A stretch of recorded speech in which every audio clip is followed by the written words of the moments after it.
सो hey guys, कैसे हो आप सभी लोग। Welcome back to my channel AG anime manga. तो गाइस, आज मैं एक्सप्लेन करने जा रहा हूँ बुक ऑफ एस्पर यानी कि डीमन एम्पायर का एक और बिल्कुल नया एपिसोड जो कि होने वाला है एपिसोड नंबर 301। इसलिए जल्दी से वीडियो को लाइक शेयर कमेंट सब कुछ कर डालिए। शुक्रिया। एंड शुरू करते हैं हमारे आज की ये वाली एपिसोड। तो जैसा की लास्ट एपिसोड में हम लोगों ने देखा, जहालान उस बच्चे और बूढ़े के ऊपर अपने बीस्ट से अटैक करवा देता है, जिसे देख करके हमारी स्वेंगर भी काफी ज्यादा परेशान होती है। लेकिन तभी हमारा हीरो एक जबरदस्त एंट्री लेकर के उस बीस्ट को अपने एक ही हाथ से रोक डालता है, जिसे देख करके लियान के फादर भी काफी ज्यादा हैरान हो जाते हैं और अपने मन में ही सोच रहे होते हैं कि आखिर इतने पावरफुल इंसान के बारे में हम लोगों को आज से पहले क्यों नहीं पता चला। तभी दूसरी ओर प्रिंसेस योंगनिंग ज़ूफेंग को आवाज लगाती है और उसके पास जाकर के एक नाटक परफॉर्म करने लगते हैं, जिसे कि ज़ूफेंग भी समझ जाता है और फिर ज़ूफेंग लियान के फादर के पास जाकर के उससे अपने रास्ते पे खड़े होने से मना कर रहा होता है। तो अगर आप लोगों ने ये वाला एपिसोड नहीं देखा है तो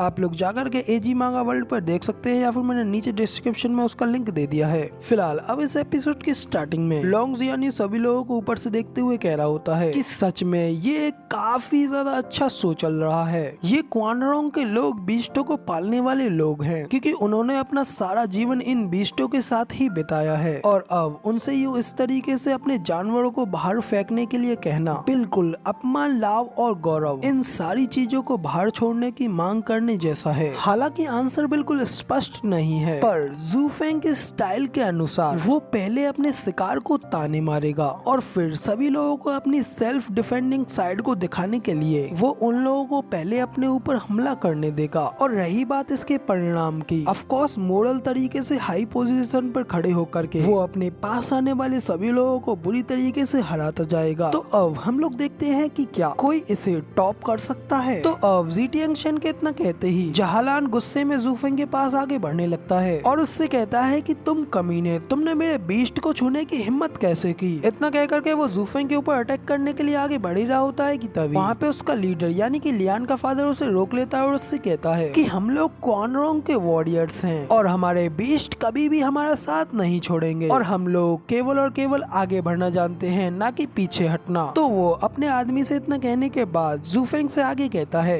कि अगर तुम इतने ज्यादा कैपेबल ही हो तो क्या तुम खुद हमारे स्पिरिचुअल बीस्टों को पीछे भेज सकते हो। तो अब उस लीडर यानी कि लियान के फादर की ये बात सुन करके ज़ूफेंग भी बिल्कुल स्पीचलेस हो जाता है और उसको घूर करके देखने लगता है। तभी लॉन्ग जिन्यू भी हंसते हुए कहता है कि ये बच्चा जरूर कुछ ना कुछ तो है, लेकिन आखिर ये है कौन, जो कि काफी ज्यादा यंग है लेकिन फिर भी पॉलिटिक्स और स्ट्रेंथ में बिल्कुल पारंगत है, जो कि इस सब के बारे में अच्छी तरीके से जानता है कि इसको इस समय पे क्या करना चाहिए। तो गाइस, पहले मैं उस लीडर को लियान का फादर बता रहा था, मगर लेकिन वो लियान का फादर नहीं बल्कि लियान का भाई है। तो आई होप आप लोगों को वो ज्यादा माइंड नहीं किया होगा। फिलहाल स्टोरी कंटिन्यू करते हैं। तो अब ज़ीटियांग शेन की ये बात सुनकर के बीच में लॉन्ग जिन्यू भी कहता है कि हाँ, ये लड़का बिल्कुल एक लीडर मटेरियल है। उसके पास उसके बारे में एक ऐसी धारणा है जो कि सिर्फ और सिर्फ केवल वॉर में ही हासिल की जा सकती है, और इसका मतलब इसने अभी तक कई सारी वॉर्स में हिस्सा लिया होगा। तो अब ज़ीटियांग शेन ये सब कह रहा होता है कि तभी वहाँ पे उसके चारों गॉड ब्रदर्स आ रहे होते हैं और हंसते हुए उससे कहते हैं कि ब्रदर, सच में तुम्हारी आंखें अब काफी ज्यादा शार्प हो गई हैं। हम लोग तो इधर इंपीरियल पैलेस गेट पर इस क्वानरोंग डेलीगेशन का ही आने का इंतजार कर रहे थे, लेकिन फिर भी वो अभी तक नहीं आए। लेकिन फिर बाद में हम लोगों को पता चला कि इस कैंप में इन लोगों को यहाँ पे रोक दिया गया है, इसलिए अब हम लोग भी यहाँ पे इस शो को देखने के लिए आए हैं। लेकिन मैं इसके बारे में कुछ समझ नहीं पा रहा हूँ, क्योंकि वो कभी भी किसी से भी झगड़ा मोल ले लेता है, इसीलिए उसे यूं ही टियानियो का नंबर 1 कांटा नहीं कहा जाता है। और लॉन्ग जिन्यू के बड़े गॉड ब्रदर की ये बात सुन करके हमारी सिस्टर जिया को लगता है कि वो ज़ूफेंग के बारे में कह रहा है, इसलिए वो गुस्सा करते हुए उससे कहती हैं कि बिग ब्रदर, क्या आप प्लीज इस तरीके से बात करना बंद करेंगे, क्योंकि इस बार वो ज़ूफेंग नहीं था जिसने कि पहले इस चीज को स्टार्ट किया। तो इधर मिस जिया की ये बात सुन करके वो गॉड ब्रदर भी थोड़ा परेशान होते हुए कहता है कि लिटिल सिस्टर, रियली में आप अपने लोगों की काफी ज्यादा प्रोटेक्शन करती हैं, लेकिन मेरे कहने का ये मतलब नहीं था कि स्टीवर्ट ज़ू की ये रेस्पॉन्सिबिलिटी है। हमने क्वानरोंग के खिलाफ कई बार वॉर में हिस्सा लिया है, इसलिए हम लोगों ने इस सब के बारे में पहले ही फिगर आउट कर लिया था। और वो चीज क्या है, वो ये है कि हम लोग जब कई सालों साल एक दूसरे के खिलाफ लड़े,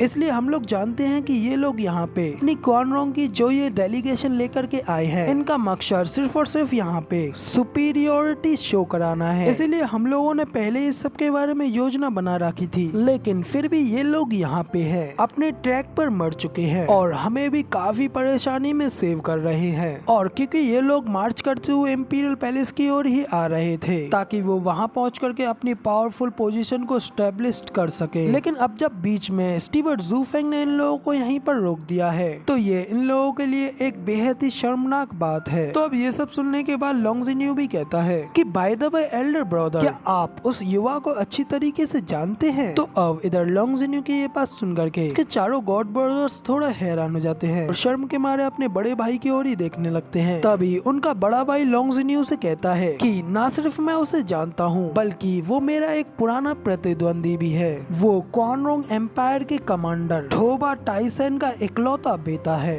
ठोबा लू फेंग। तो अब इधर अपने बिग गॉड ब्रदर की ये बात सुन करके लोंग जिन्यू भी काफी हैरान होते हुए कहता है कि क्या इसका मतलब ये एक यंग कमांडर है? ठोबा लिन फेंग तो काफी ज्यादा शार्प और बहादुर है और अपने लोगों को लीड करने के स्किल्स में काफी ज्यादा कुशल भी, और यहाँ तक कि अपनी इस यंगर स्टेज पर ही इसने अपनी आर्मी में अपना एक काफी ज्यादा अच्छा नाम अर्जित कर लिया है। हम चारों उसके साथ अपनी गिनती से भी ज्यादा बार उलझ चुके हैं लेकिन फिर भी उसके खिलाफ हमें हमेशा नुकसान ही मिला है। तो अब गॉड ब्रदर आगे भी कहता है कि उसने एक बार कहा था कि वो अपनी फादर की जगह को लेकर के एक कमांडर बनने के लिए एक प्राइम कैंडिडेट है। तो अब अपने गॉड ब्रदर से उसके बारे में ये सब जानने के बाद लोंग जिन्यू से बाकी के लोगों के बारे में भी पूछने लगता है। तो अब इसीलिए वो गॉड ब्रदर आगे बताते हुए कहता है कि क्वान रोंग एम्पायर के कमांडर के अंडर ये 8 वुल्फ उसके सबसे ज्यादा खास है, जिनके के पास कई सारी ग्रेट एबिलिटीज है और ये बिल्कुल अनस्टॉपेबल हैं। फिलहाल उन 8 में से ये 3 यहाँ पे आए हुए हैं। बाकी उन 8 वॉरियर्स में सेकंड नंबर का वॉरियर ये है सीवेज वुल्फ जहालहान। उसकी इन्नेट पावर और बेजोड़ बहादुरी उसे एक ऐसे व्यक्ति के रूप में प्रकाशित करती है जो कि एक 5th लेवल के स्पिरिचुअल बीस्ट को भी आसानी से चीरने में सक्षम कर सके। और जबकि वो वाला बिल्कुल एक ऑब्सकोर वुल्फ है हु लियान चाई, जो कि इंटेलिजेंस और स्काउटिंग का इंचार्ज है। वो सभी के लिए एक छिपा हुआ खतरा भी है। हालांकि वो देखने लायक तो नहीं है लेकिन वो निश्चित रूप से आपको देख रहा होगा।